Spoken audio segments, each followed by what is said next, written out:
ಸ್ನೇಹಿತರೆ ಎಲ್ರಿಗೂ ವಂದನೆಗಳು.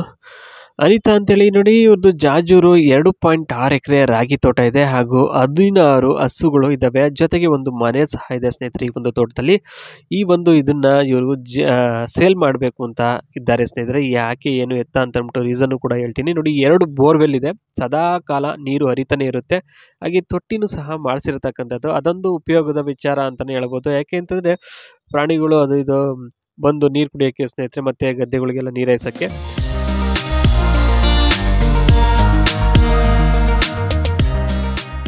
ಇನ್ನು ಸ್ನೇಹಿತರೆ ಇವ್ರಿಗೆ ನೋಡಿ, ಹಸುಗಳು ಸಹ ಸಾಕಣೆ ಮಾಡಿದ್ದಾರೆ ಇವರು. ಹಾಗಾಗಿ ಹಾಲು ತುಪ್ಪ ಮೊಸರಿಗೇನು ಏನು ತೊಂದರೆ ಇಲ್ಲ ಅಂತಲೇ ಹೇಳ್ಬೋದು. ಮತ್ತು ಅದಕ್ಕೆ ಅಂತಲೇ ಒಂದು ಇದನ್ನೇ ಮಾಡಿಸ್ಬಿಟ್ಟಿದ್ದಾರೆ, ಒಂದು ಫಾರ್ಮ್ ಹೌಸ್ ರೀತಿಯಲ್ಲಿ ಒಂದು ಹೆಂಚಿನ ಮನೆ ಮಾಡಿಸಿ ಅದರ ಅಲ್ಲಿಗೆ ಬಿಟ್ಬಿಟ್ಟಿದ್ದಾರೆ ಸ್ನೇಹಿತರೆ. ತುಂಬಾ ಚೆನ್ನಾಗಿ ನೋಡ್ಕೋತಾರೆ.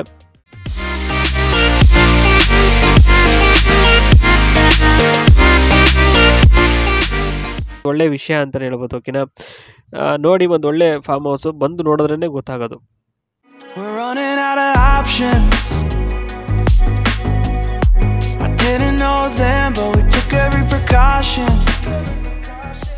ಸ್ನೇಹಿತರೆ ನೆಕ್ಸ್ಟ್ ಬಂದ್ಬಿಟ್ಟು ನೋಡಿ, ಇಲ್ಲಿ ಹಸುಗಳ ಬಗ್ಗೆ ಇಲ್ಲಿ ಹೇಳಿರ್ತಕ್ಕಂಥದ್ದು, ಹಸುಗಳು ಹಾಗೂ ಕೋಳಿ ಸಾಕಾಣಿಕೆ ಮಾಡಲಾಗುತ್ತೆ.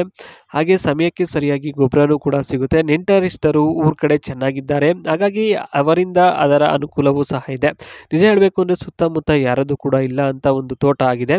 ಇಷ್ಟವಿದ್ದರೆ ತಗೊಂಡ್ರೆ ಮಾರಿದ್ರೆ ಅದು ಡಬಲ್ ಆಗುತ್ತೆ ಇನ್ನೊಂದು 5 ವರ್ಷ ಬಿಟ್ಕೊಂಡ್ರೆ. ಯಾಕೆಂದರೆ ಜಮೀನಿಗೆ ಸಿಕ್ಕಾಪಟ್ಟೆ ಬೆಲೆ ಬಾಳ್ತಾ ಇದೆ. ಈಗ ಜಮೀನುಗಳು ಸಿಕ್ಕಾಪಟ್ಟೆ ರೇಟ್ಗಳು ಆಗ್ತಾ ಇದೆ. ಈಗ ಎಲ್ಲೂ ಜಮೀನು ಸಿಗ್ತಾ ಇಲ್ಲ. ಮತ್ತು ಇವ್ರ ಊರ ಕಡೆ ಸ್ನೇಹಿತರೆ ಅವ್ರ ಮಗಳಿಗೆ ದನ ಕಾಯೋದೆ ಇಷ್ಟ ಅಂತೆ. ಮತ್ತು ಇವ್ರ ಊರ ಕಡೆಯಲ್ಲಿ ಎತ್ತಿನ ಹಬ್ಬ ಅಂತ ಮಾಡ್ತಾರೆ ಸ್ನೇಹಿತರೆ. ಭಾಳ ವಿಜೃಂಭಣೆಯಿಂದ ಮಾಡ್ತಾರೆ. ಎತ್ತುಗಳಿಗೆ ಅಲಂಕಾರ ಎಲ್ಲ ಮಾಡಿಬಿಟ್ಟು ಅವತ್ತು ಎತ್ತಿನ ಹಬ್ಬ ಅಂತ ಮಾಡ್ತಾರೆ.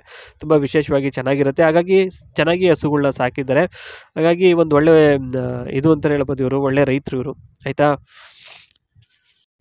Now you're holding back.